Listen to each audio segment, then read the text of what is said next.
Yang pertama sekali adalah definisi kemiskinan. Kemiskinan ditafsirkan sebagai perihal kemiskinan, kekurangan dan kepapaan. Manakala miskin bermaksud tidak berharta benda serta kekurangan dalam keperluan barang.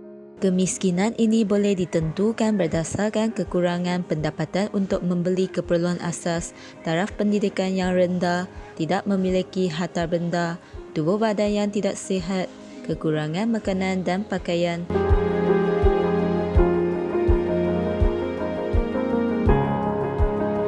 Sikap majikan yang tidak bertanggungjawab. Masalah pertama iaitu masalah pembayaran gaji terutama bagi kerja lebih dan majikan enggan menerima pembahasan kecederaan akibat kerja. Seseorang majikan harus memenuhi kebajikan pekerja sendiri kerana ia merupakan tanggungjawab majikan. Dalam prinsip rukun negara yang keempat iaitu kedaulatan undang-undang bermaksud mewujudkan masyarakat yang menghormati dan mematuhi undang-undang negara, memandangkan undang-undang memberi perlindungan kepada semua anggota masyarakat. Pemikiran masyarakat. Masyarakat mempunyai pemikiran dan sikap malas untuk berubah sesuatu yang lebih baik. Pemikiran masyarakat yang tamak juga akan melahirkan masyarakat yang miskin dan tidak minat bekerja.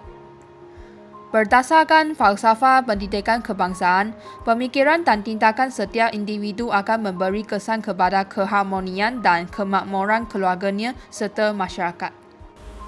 Peningkatan harga barang. Hal ini membawa kepada kemiskinan disebabkan peningkatan harga barang di pasaran yang tidak seiring dengan pendapatan rakyat. Malah wujudnya masalah kewangan, terutamanya bagi golongan keluarga yang bersaiz besar dan berpendapatan rendah. Bagi rakyat yang berpendapatan rendah ini, mereka terpaksa mengikat perut untuk menyimpan wang bagi membeli keperluan asas harian mereka. Kekurangan peluang pekerjaan. Buhan buruh antarabangsa menjangkakan krisis COVID-19 akan meningkatkan kadar pengangguran. Majikan terpaksa memberhentikan pekerja untuk menjimatkan kos dalam pembayaran gaji dan kos lain.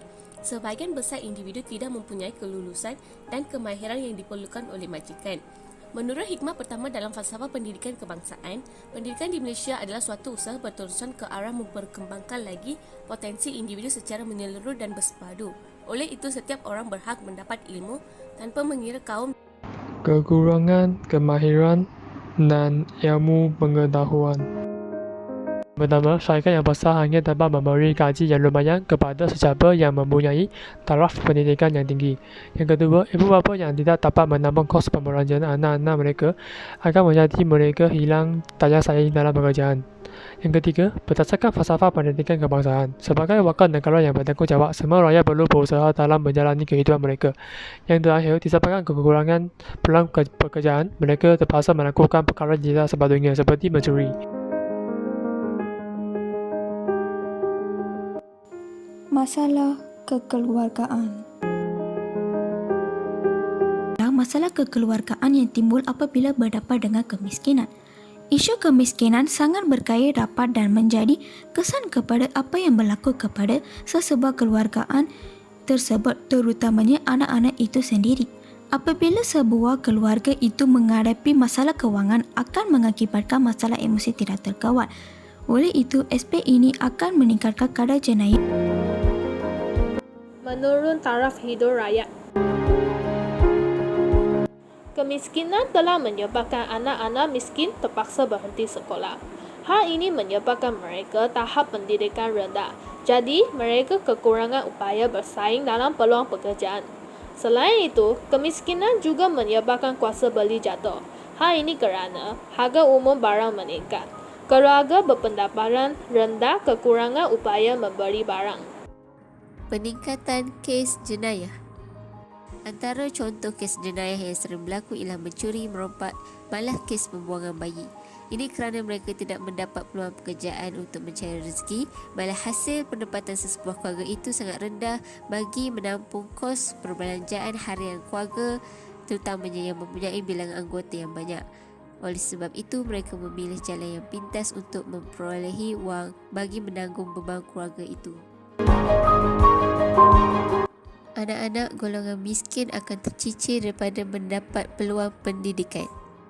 Anak-anak golongan miskin memerlukan kos perbelanjaan yang tinggi untuk meneruskan pengajian, malah mereka lebih menumpukan perhatian untuk membantu pendapatan keluarga. Mereka lebih cenderung untuk melakukan perkara yang tidak sepatutnya ataupun menggunakan jalan yang singkat bagi memudahkan kehidupan. Ini kerana mereka sudah berputus asa dan menjadi tidak semangat untuk meneruskan kehidupan seperti biasa. Peningkatan masalah pemakanan, menjejaskan tubuh badan, kekurangan nutrisi dan zat dalam badan, menyebabkan penyakit seperti riket, kwashiorkor, beriberi, anemia dan hipoglikemia.